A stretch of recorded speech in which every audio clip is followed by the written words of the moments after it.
sia lodato Gesù Cristo. Benvenuti a quanti sono in ascolto. Oggi è il giorno dell'onomastico della Madonna, il nome di Maria. Io immagino la Madonna a Nazareth seduta e intorno a lei Gesù e Giuseppe che le cantano tanti auguri a te e l'applaudono. Ecco, incomincio così, perché se per caso qualcuno si fosse dimenticato di fare gli auguri alla Madonna è ancora in tempo. O Maria concepita senza peccato, prega per noi che ricorriamo a te. Grazie. E adesso l'argomento di questa sera è lo spiritismo, che è un'altra ramificazione dell'occultismo. Spiritismo o negromanzia, che è la stessa cosa. Parlare di spiritismo, negromanzia, di rivela una parte dello spiritismo è interrogare i morti. Lo spiritismo è interrogare i morti ed è anche interrogare gli spiriti.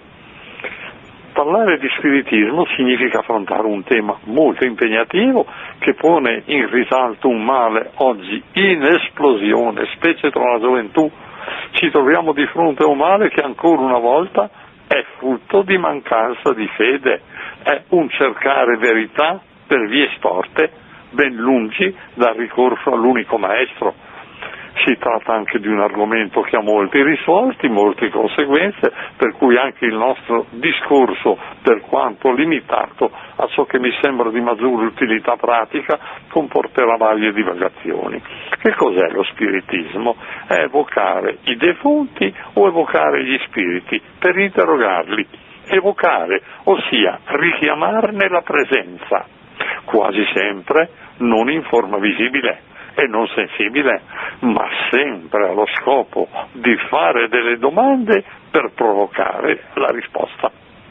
Evocare i defunti, ossia le anime dei defunti, è un concetto chiaro. Non possiamo dire la stessa cosa per gli spiriti. Noi conosciamo i puri spiriti, gli angeli, creati tutti buoni da Dio, tutti per il paradiso, ma sappiamo anche che una parte di essi, ribellandosi a Dio, si è trasformata in demoni. Non conosciamo altro. Gli spiritisti parlano anche di spirito guida, di entità non meglio identificate, o citano altri nomi che puzzano di fantascienza, ossia si tratta di invenzioni umane del tutto inconsistenti. Diciamo anche subito che lo spiritismo esiste da quando esiste l'uomo, presso tutti i popoli, anche i più antichi. Troviamo questo desiderio, questo tentativo, soprattutto per parlare con i morti, usando metodi o persone in conformità con la mentalità socioculturale dell'epoca e di quel popolo. Vorrei far notare un aspetto positivo di questi tentativi. È importante e in parte giustificano per l'umanità questa luce della rivelazione. Si può notare in questo una innata convinzione nella immortalità dell'anima, ancor prima che i grandi filosofi pensatori ne fornissero dimostrazioni razionali. Perché quest'ansia di voler parlare con i defunti? Quali sono i principali motivi? Ecco, vi riassumo così: curiosità o desiderio di conoscere, la curiosità di vedere se il tentativo riesce e che cosa ci impara, che cosa viene detto, o meglio, che cosa viene risposto, oppure il desiderio di conoscere se esiste veramente un al di là, come è fatto, come ci si vive. Un secondo motivo può essere l'affetto molto sentito verso persone defunte, da cui non ci si vorrebbe distaccare, il desiderio di parlare con loro, di sapere come stanno, di sentirle vive, vicine. Un terzo motivo, l'interesse di apprendere eventi futuri, supponendo che i defunti li conoscono, oppure l'interesse di farsi consigliare nei momenti di dubbio su che cosa è meglio fare, su quali decisioni prendere. Aggiungo anche un altro motivo, soprattutto nel caso di evocazioni degli spiriti, il desiderio di averne protezione o di ottenere dei poteri particolari assoggettandosi ad essi e se ne diventa schiavi, o a servirli a proprio uso e consumo. Mi pare che per chi non ha fede, perché il grande dono della conoscenza delle verità rivelate, risultano chiari i motivi per cui tutta la Bibbia, Antico e Nuovo Testamento, con la sua autorità la Chiesa, proibiscono ogni forma di spiritismo. Chi ha fede cerca e trova le risposte ai suoi dubbi nelle parole divine. Dio ha parlato.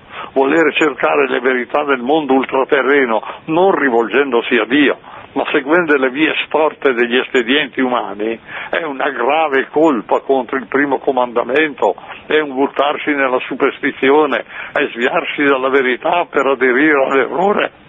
Chi è che risponde nelle sedute spiritiche? Possono essere trucchi, suggestioni, fenomeni paranormali, ma possono anche essere interventi diabolici. Perciò sono pesanti le condanne della Bibbia, basta citare la forte espressione su cui ci staremo ancora: chi interroga i morti è in abominio a Dio, Deuteronomio 18:12. Io lo traduco in genere: chi interroga i morti fa schifo a Dio, è in abominio a Dio.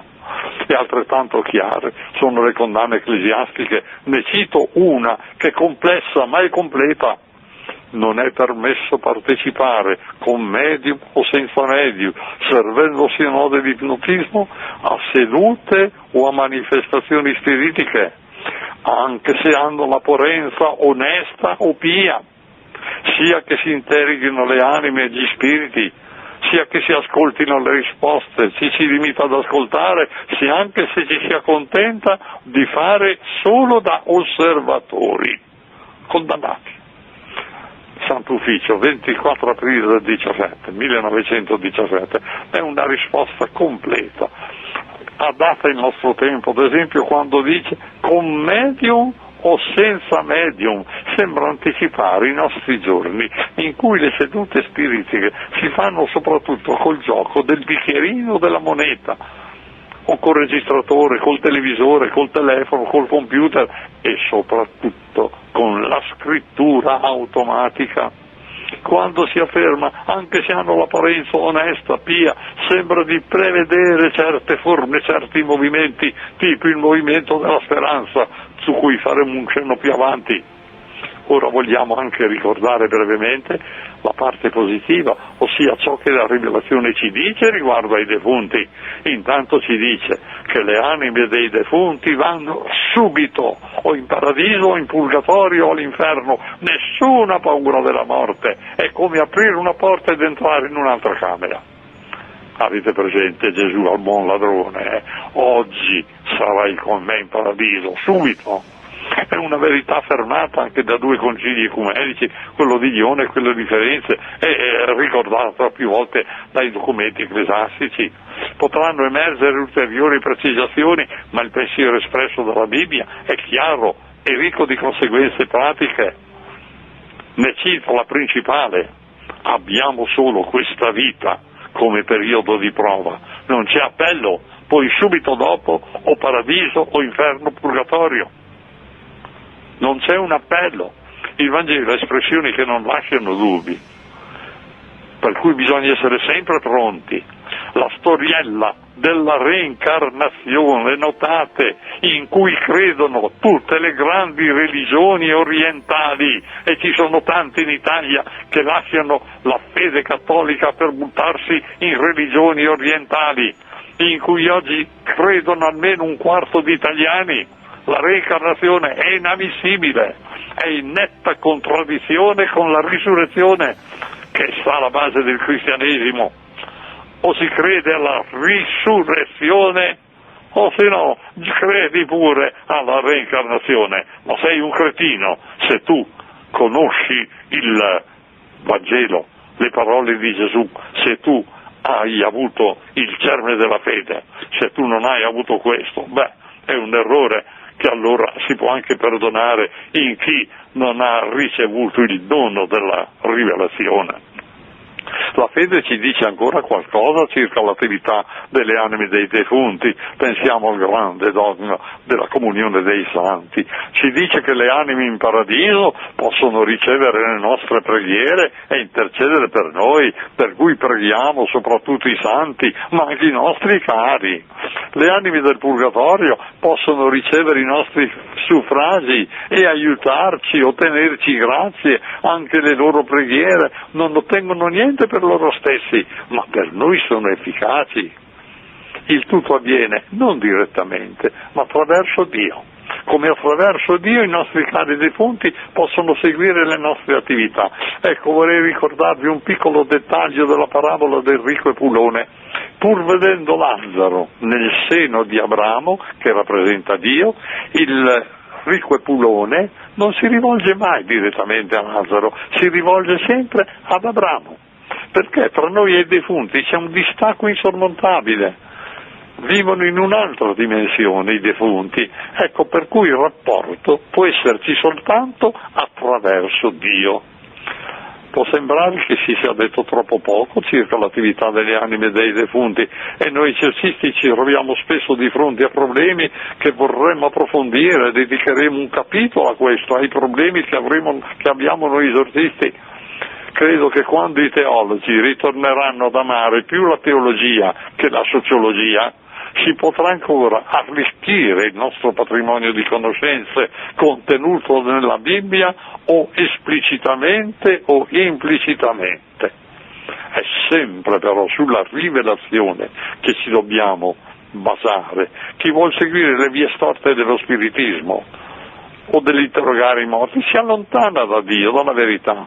Qualcuno potrà ricciare il naso, pensare che si è detto troppo poco. Ricordiamoci allora che qui ci troviamo nel campo del soprannaturale, in cui la scienza umana non ha nessuna parte.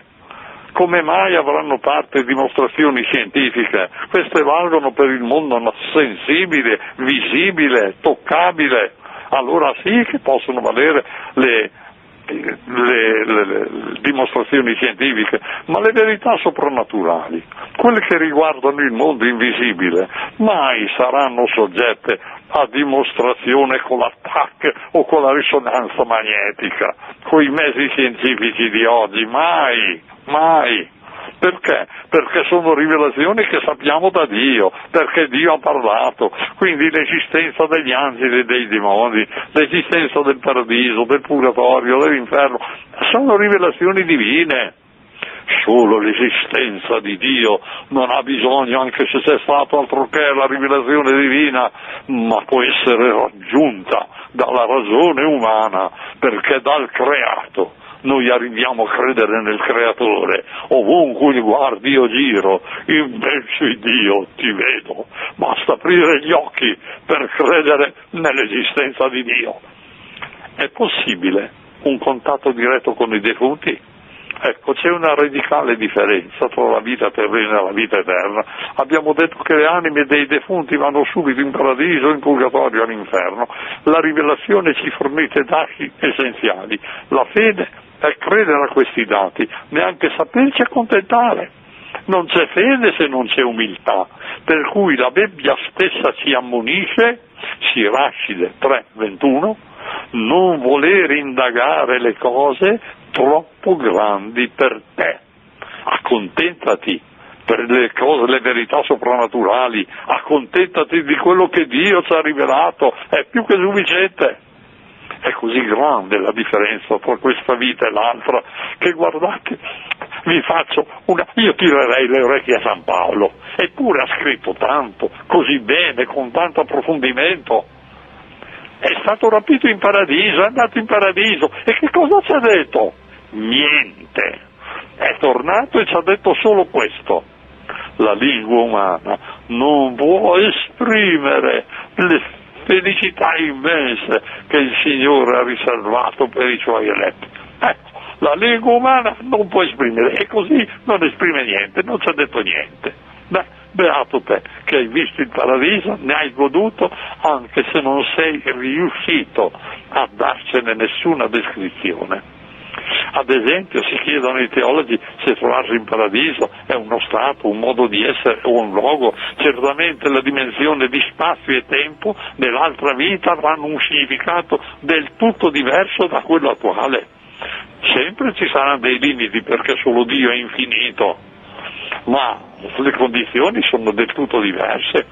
L'uomo è formato di anima e di corpo, questa completezza è stata fissa dal peccato che ha portato alla morte. Se ne mangerete morirete, sei nato dalla terra e tornerai in terra, ricordati uomo che sei di terra, tornerai in terra, ma Cristo con la sua risurrezione ha meritato sia l'apertura del paradiso che era stato chiuso, ha meritato che la risurrezione della nostra carne alla fine del mondo, ha meritato, quindi ha sconfitto la morte,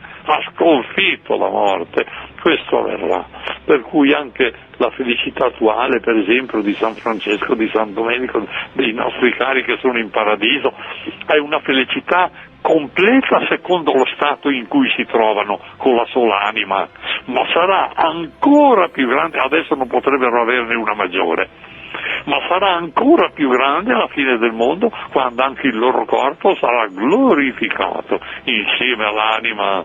La Chiesa, la fede ha un massimo rispetto del corpo umano, massimo, destinato alla glorificazione eterna insieme all'anima, anche se le decisioni sono prese già su questa vita, sono irrevocabili. Per esempio anche per i demoni ci dice San Pietro che sono incatenati nel Tartaro in attesa del giudizio, e San Paolo dice: ma non lo sapete che giudicheremo gli angeli? O se dia Cristo giudice, lui l'unico giudice, però ci associerà addirittura per il giudizio degli angeli. Come si vede, quando parliamo dell'aldilà balbettiamo, tanto che lo stesso San Tommaso ci invita a tenere conto delle rivelazioni private dei santi. Perché? Perché ne sappiamo così poco e loro molte volte ci sono d'aiuto. Ecco, abbiamo detto che lo spiritismo è in esplosione. Se nel secolo scorso era quasi appannaggio di adulti e si usava la formula, questa era la forma, invitare un medium perché evocassi i morti. Oggi predominano le altre forme che abbiamo elencato, specie la scrittura automatica, il televisore, il Monsignor Casale, già arcivescovo di Foggia, presidente del CESNUR, aveva fatto un'inchiesta nella sua diocesi. È risultato che il 36% della gioventù delle scuole superiori ha fatto almeno qualche volta spiritismo, notate il 36%, e il 17% degli stessi giovani convinti di essersi messi veramente a contatto con dei defunti. Io credo, dalla mia esperienza, che questi dati siano da generalizzare, non solo per la diocesi di Foggia, ma per tutti. Si possono fare anche privatamente, da soli, non è necessario farli in gruppo, col registratore, col telefono, col computer, col televisore, con la scrittura automatica. Può essere fatto anche personalmente. Ricordo sempre, lasciatemi ricordare questo, quando una volta fui invitato in una scuola di liceo classico qui a Roma a parlare un pomeriggio in aula magna, quindi fuori dagli orari scolastici. In quei giorni era stato di moda parlare un po' degli esorcisti che erano spariti dalla circolazione perché c'era in giro quel grande film L'Esorcista che ha girato il mondo. Poi io ho avuto anche un'altra cosa, che poco prima, 2 giorni prima di essere invitato a quella scuola, ero stato invitato da quello che allora era il principale presentatore della televisione, Pippo Baudo, Canale 1, ero stato invitato e quindi ero apparso in televisione, intervistato da Pippo Baudo. Figuratevi ragazzi a sentir parlare, viene un esorcista, quello che avete visto in televisione, quello che parla degli esorcismi, figuratevi, c'era l'aula magna piena, greppa. Quando ho chiesto alzi la mano senza paura chi di voi ha fatto almeno qualche volta il gioco, chiamiamolo gioco, del televisivo, della moneta o del bicchierino, come si vuole. Oh, ma tanti hanno alzato la mano, ma io credo quasi la metà. E quando ho chiesto, anche su questo non abbiate paura, e che ore scolastiche lo fate sto gioco? Per caso lo fate durante l'ora di religione? Ma tante mani si sono alzate, e l'insegnante di religione, il sacerdote che mi aveva invitato, era rimasto sbalordito. Prima di procedere ci consente ancora una divagazione. Un'influenza indiretta allo spiritismo è venuta anche da un'altra fonte che con lo spiritismo non ha niente a che fare. Dopo che è stato pubblicato da Mondadori il libro di Modì, La vita oltre la vita, e sono usciti poi vari altri libri analoghi che narrano la testimonianza di persone in coma, clinicamente morte, che poi si sono riprese.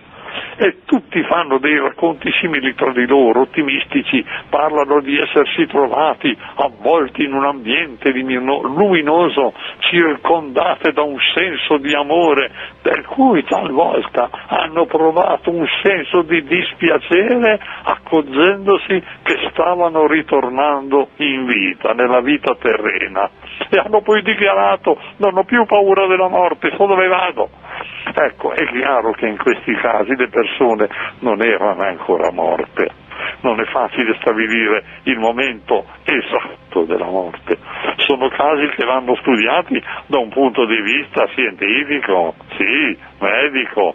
Ripeto però che sono casi che non hanno nulla a che vedere con lo spiritismo. Che cosa dobbiamo dire alle persone dedite allo spiritismo? Che cosa dire ai genitori che, affranti per l'improvvisa morte di un figlio giovane, si sono rifugiati nel conforto dei messaggi che questo figlio invia loro tramite il registratore e la scrittura automatica? Ricordo sempre una signora qui a Radio Maria, perché ho già parlato in passato di questi argomenti, che diceva: ma io riesco a stare in vita perché ogni sera, attraverso la radio, come mi è stato insegnato dal movimento per sentire, per parlare con i defunti, posso parlare con mio figlio. Oh, guardate, ritorniamo alla Bibbia. Chi interroga i morti è in abominio a Dio, così ci dice la Bibbia. Anziché riportare molte citazioni, preferisco lasciarvi con questa. Credere che Dio è un Padre infinitamente buono, che vuole il nostro bene, e credere che tutte le proibizioni di Dio ci sono date, come sono le proibizioni del Decalogo, non uccidere, non rubare, eccetera, ci sono date per il nostro bene.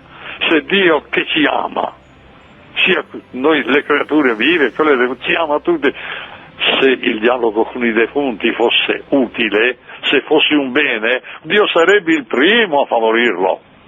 Se lo proibisce così duramente è perché sa che è un male, è un mezzo per distogliere da Dio, per allontanare dalla verità, per nuocere alla fede. Per chi ha il dono della rivelazione basta sapere che Dio non vuole, basta sapere questo per evitare ciò che Dio proibisce. Per evitare questo, Dio può permettere che un defunto si presenti a un vivente o gli parli, o che abbia comunque un contatto diretto con lui. Ecco, ne troviamo qualche rarissimo esempio nella Bibbia, nella vita dei santi. Si tratta di casi straordinari, quindi molto rari. Dio può tutto, soprattutto però c'è una differenza sostanziale che mi preme rilevare. In tutti questi casi il fatto avviene per libera iniziativa di Dio, mai come frutto di abilità o di espedienti umani, mai.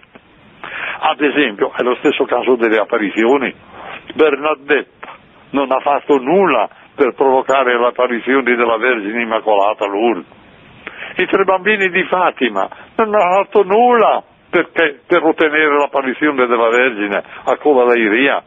I fatti si sono svolti per pura iniziativa divina nelle circostanze e nei limiti stabiliti da Dio.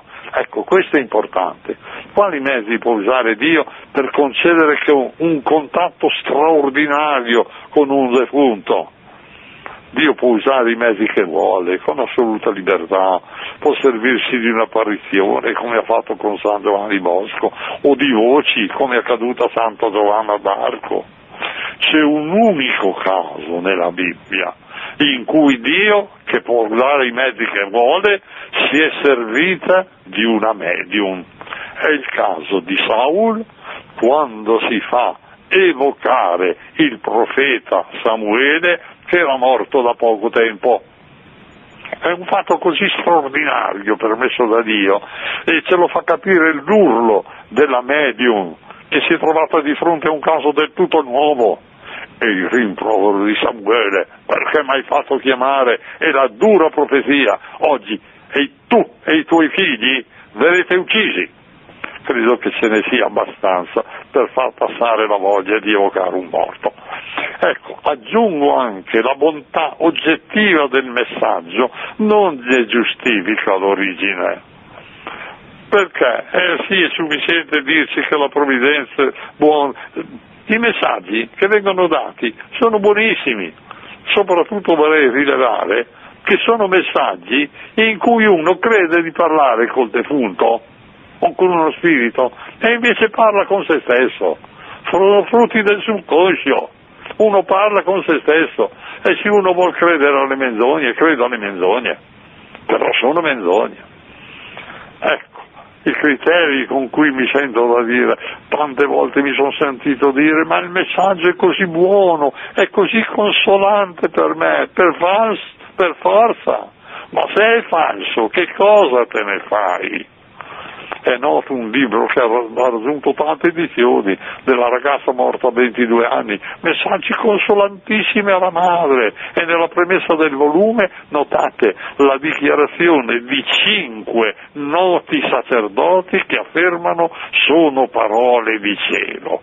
È proprio il caso di ripetere ancora una volta, sono tutte frutto del subconscio.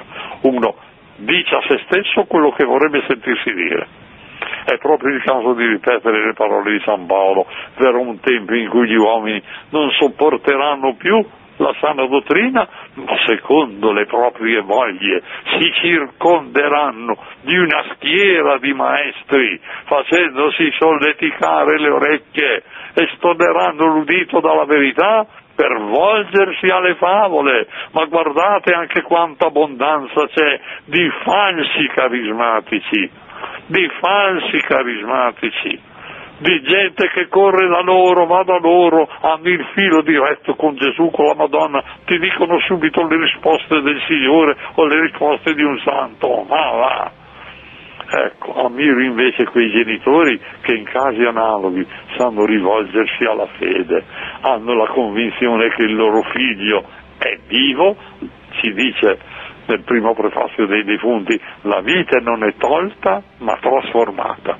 Sanno che è vivo, sanno che lo rivedranno, pregano per lui, si raccomandano alla sua intercessione, gli parlano anche, ma senza attendersi nessuna risposta, sapendo che Dio può far udire a lui le loro parole. Attraverso la scrittura automatica mi conforta proprio secondo le mie aspirazioni e mi aiuta a continuare a pregare. Ma vatti a far friggere, tu stai parlando con te stesso, non col tuo figliolo defunto, e ti dice esattamente le cose che tu vorresti sentirti dire. Ecco perché spendo una parola, appena una parola, sul movimento della speranza. Non mi soffermo, sono cose già dette più che sufficientemente, alla totale disapprovazione eppure questo movimento si sta diffondendo ampiamente in Italia e all'estero. Per forza, le erbacce fanno presto a crescere.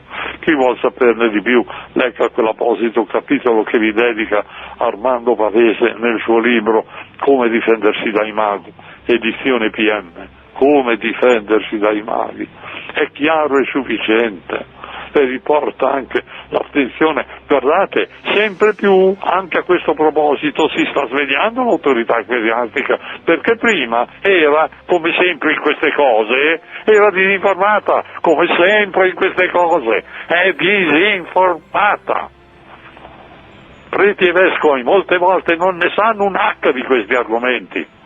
E tante volte andavano dei sacerdoti a chiedere al vescovo: ecco, abbiamo un raduno di persone di cultura, un raduno culturale, ci permette di celebrare la messa, ci sarà una folla di 200-300 persone come minimo. Oh sì, celebrate pure la messa, ed è il movimento della speranza. Poi un po' per volta hanno aperto le orecchie e hanno detto: a voi la messa? No, non ve la concedo, siete fuori dalla legge della Chiesa. Ma bisogna che aprano gli occhi, che si informino. Devo anche avvertire che la partecipazione a sedute spiritiche può causare mali psichici, ma è anche una delle cause dei disturbi malefici e della stessa possessione diabolica. Più volte ho avuto casi di genitori che mi hanno accompagnato figli, anche giovanissimi, che dopo una o più sedute spiritiche fatte per gioco non riuscivano più a studiare, a riposare, a mangiare, avevano incubi e cose simili. Poteva trattarsi di turbe psichiche, ma poteva anche trattarsi di mali malefici, che poi si evidenziano con l'esorcismo. Una signora mi parlava attraverso il registratore, si era messa a contatto con uno spirito non ben identificato che ha ritenuto senz'altro buono, perché le diceva solo cose buone e le insegnava a pregare. Dopo qualche anno questa signora era ormai legata a questo spirito e questo ha incominciato a dire cose cattive e poi a bestemmiare. L'interessata ha capito subito di dover troncare e lo ha fatto, anche se con ricrescimento, ma ormai aveva assorbito a tal punto le influenze malefiche che le durano tuttora. Viene disturbata da voci che non la lasciano lavorare, che non le permettono di dormire. È uno di quei casi in cui che io studio con l'aiuto di uno psichiatra e di uno psicologo. Lo esorcizzo, però non ci cavo niente. Certe volte ci vuole tempo per identificare la causa di un male. Ecco, è bene che la gente sappia il guadagno che ci fa a prendere certe strade. Il guadagno che ci fa. Ecco, mi hanno confermato nella fede, mi hanno tolto dalla disperazione. Vai, prendi il Vangelo, ma com'è bello quell'episodio che ho già citato d'Enrico Epulone, è una parabola stupenda, quando Enrico Epulone si dimostra finalmente premuroso verso i suoi cari, ho 5 fratelli che vivono come vivevo io, ma vengono a finire dove sono io, e chiede ad Abramo: manda Lazzaro che avverta i miei fratelli affinché cambino vita e non vengano a finire qui. E Abramo risponde: hanno Mosè e i profeti, li ascoltino. E l'Epulone: no, non li ascoltano, ma se qualcuno dei morti andrà da loro. E Abramo: se non ascoltano Mosè e i profeti, non ascolterebbero neppure se qualcuno risorgesse dai morti. Guardate come queste parole del Vangelo sono state messe in poesia, in quella famosa terzina di Dante: avete il Vecchio e il Nuovo Testamento, la Bibbia, e il pastore della Chiesa che vi guida, il Papa. Questo vi basti al vostro salvamento, non cercate altro. La Bibbia e il Papa, la Bibbia e l'insegnamento della Chiesa, bastano. Con questo siete salvi.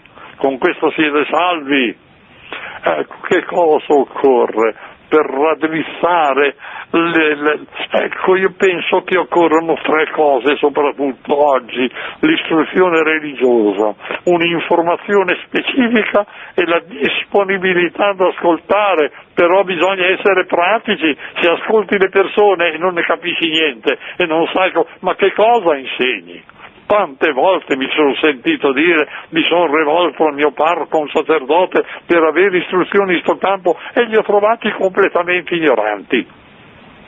Prima di tutto l'istruzione religiosa, ecco la nuova evangelizzazione, la conoscenza delle leggi di Dio. Se l'uomo segue i suoi capricci, inevitabilmente cade in errori che spesso paga duramente anche in questa vita. Se invece si seguono le leggi del Signore, si è protetti dal male, o almeno da tanti mali che ci procuriamo con le nostre mani. Quante volte sentite dire anche voi, sono credente ma non sono praticante. Figliolo, ricordate quel giovane che va da Gesù e gli chiede come si fa ad andare in paradiso? E Gesù cosa gli risponde? Figliolo, osserva i comandamenti, sono credente e non praticante. Quante volte me lo sono sentito dire? E la prima domanda che io faccio, ma vai a messa tutte le domeniche? No, e allora che praticante sei? Non sei praticante, ma che cristiano sei? E do i foglietti che ce n'hai in abbondanza, ho il cassetto pieno, i foglietti con i 10 comandamenti. Ecco, sempre essere al corrente delle leggi di Dio e osservarle. Non chi dice Signore, Signore, è ancora Gesù che ci parla, Gesù, l'unico Maestro, Gesù.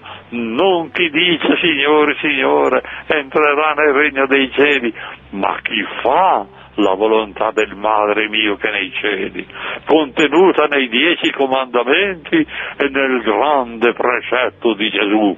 Vi do un nuovo comandamento, amatevi come io vi amo. Lasciatemi raccontare questo episodietto. Noi vorremmo tanto San Giovanni è tra gli evangelisti quello che ci dà il maggior numero di discorsi di Gesù.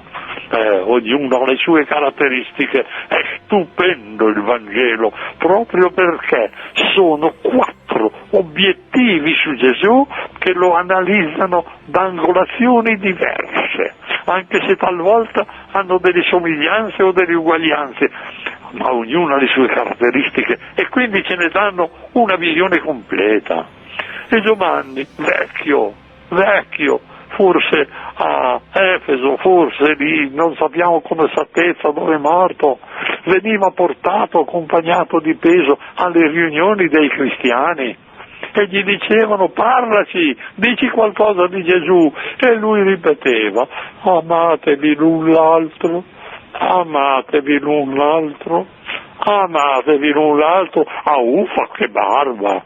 Ma a un certo punto, ma insomma, tu sei stato per 3 anni col Signore e saprai pure cose che magari non hai ancora scritto. Parole di Gesù, altri suoi esempi, altre sue parabole, dici qualcosa di Gesù. Amatevi l'un l'altro. Se fate questo, è tutto. Guardate che parole. San Giovanni, apostolo, il prediletto di Gesù, colui che è stato affidato a Maria. Io ci tengo a queste successioni.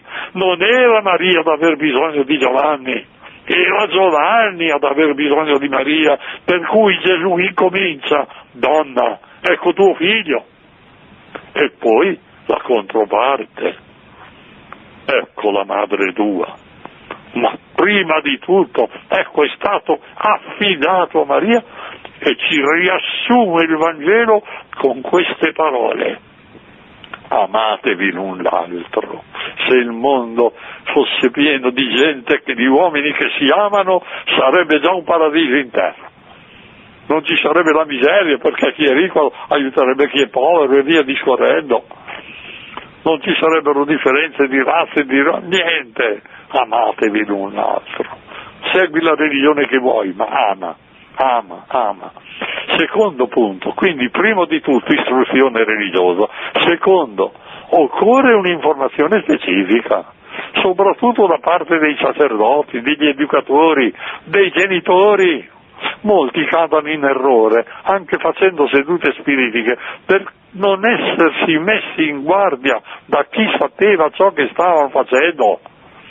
Vi ho detto quell'episodio della scuola romana, guardate che quel sacerdote che mi ha invitato a vedere tanti mani alzate quando ho chiesto se facevano il gioco del bicchierino, della moneta, una seduta spiritica durante l'ora di religione, a vedere tante mani alzate, c'è rimasto malissimo.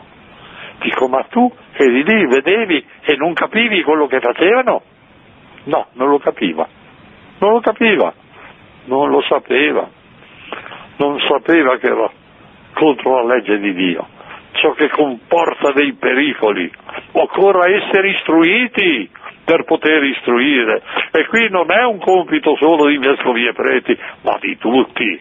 Dobbiamo tutti essere testimoni del Vangelo, altro che se anche i laici non sono responsabili, non si sentono responsabili del grande comandamento di Gesù: andate in tutto il mondo, predicate il Vangelo a tutte le genti. Non bastano i missionari, non bastano i preti, i vescovi, no, anche i laici. Quanto è importante, i laici che si fanno apostoli, occorre un'informazione specifica, sapere per poter istruire. Terza cosa, anche questo così importante, la disponibilità ad ascoltare le persone, la disponibilità al dialogo, ad ascoltare i loro problemi, ciò che fanno per poterli risolvere. Guardate, la carità è la regina delle virtù cristiane, è la carità della verità, ossia insegnare la verità è forse la forma più importante e più urgente di carità cristiana. Tante volte mi sono sentito dire, io che ho quasi 60 anni, sto qui a Roma, persone che mi dicono: guardi padre, avevo dei dubbi di fede, dei problemi di fede, qui a Roma vedo migliaia di sacerdoti, non ne trovo uno disposto ad ascoltarmi,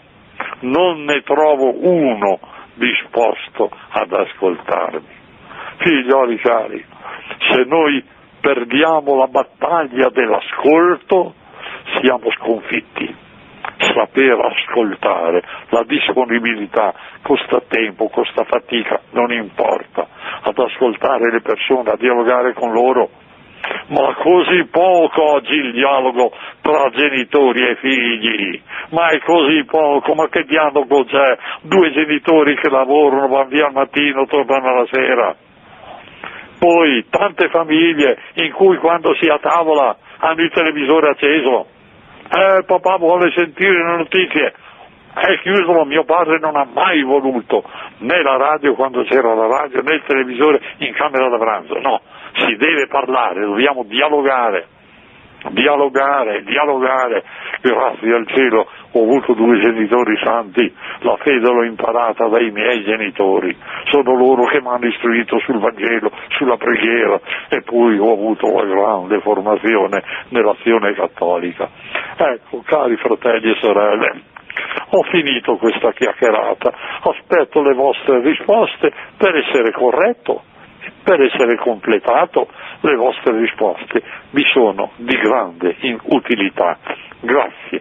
Adesso uno stacco musicale breve perché se no mi annoio. Grazie.